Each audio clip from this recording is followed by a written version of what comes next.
Right now मैं इस वक्त पीसी बूरबान से नीचे होटल 1 की तरफ आया हूं और यहां से हम सुबह भी गुजरे थे, कल रात को भी गुजरे थे।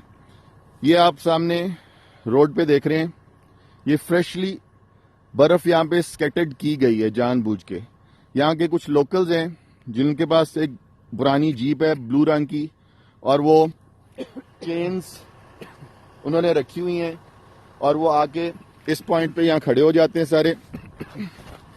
सॉरी, अभी मैं गिरने लगा था। इस पॉइंट पे यहां खड़े हो जाते हैं सारे आके, और ये जहां जीप खड़ी हुई है यहाँ पे जो गाड़ी आती है वो यहाँ पे स्किड करके या इधर फंस जाती है या इधर फंस जाती है। फिर वो 5,000 रुपया 4,000 रुपया लेके उस गाड़ी को टो करके ऊपर ले जाते हैं। परसों ये सड़क बिल्कुल क्लियर थी, कल रात को क्लियर थी।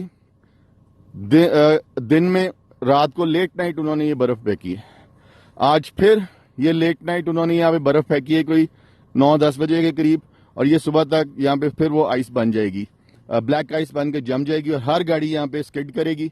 और ये जितने भी यहाँ टूरिस्ट आ रहे हैं, जितने भी लोग आ रहे हैं, हम लोग होटल 1 पे ठहरे हुए हैं पीसी के नीचे, हम लोग भी यहाँ से नहीं गुजर सकते।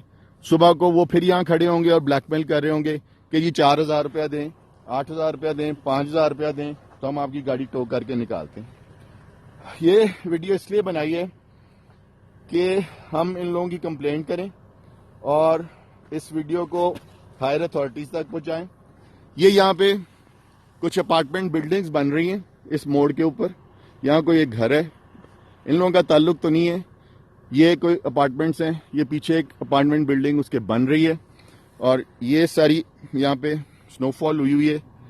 ये 7 बजे तक ये बिल्कुल क्लियर थी सड़क। 7 बजे के बाद कोई 8-9 बजे यहाँ के जो लोकल लोगों को लूटते हैं आगे, और स्नोफॉल नहीं हुई, और स्नोफॉल कोई नहीं हुई।